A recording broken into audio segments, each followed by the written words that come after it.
הנפח שיוצא זה חתיכת נפח. זה נראה בדיוק כמו השתיים של קודם. לא, כמות שיוצאת... סבבה. התחיל או לא?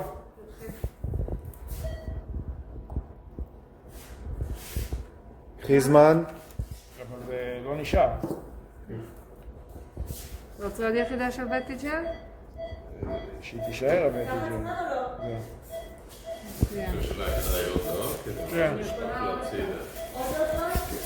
עוד בטי ג'ל. זה לוקח גזות רק מפה. זה מפה. תקחי. אתה מזריק אותו לתוך העורק? לא, אל. איפה הגזות קחי זמן. הם כן אומרים סביר. הם אומרים סביר.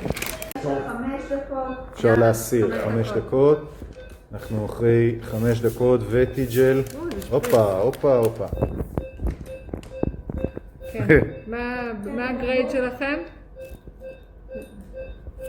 גם סביב 2. 2? זה שהוא משפריץ או מטפטף, אתה מסתכל על הקצב, לא על זה. על הנפח שיוצא לזמן. עכשיו תשים גזה כזאת, אני מביאה לך וידאו. את זה לפה.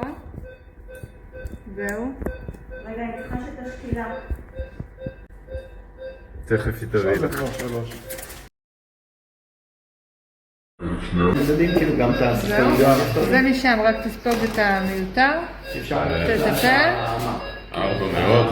400. 4.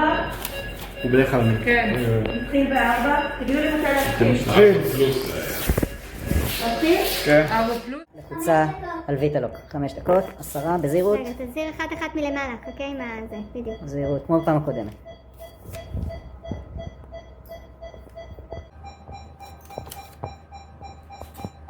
אוקיי.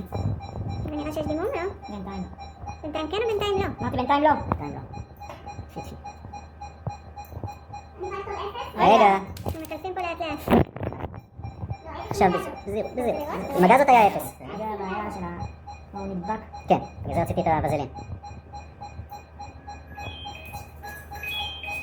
הנה, אם נשארה אבקה שהיא לא ספוגה, אז היא עושה איזה ברייר בין הגזה לחומר.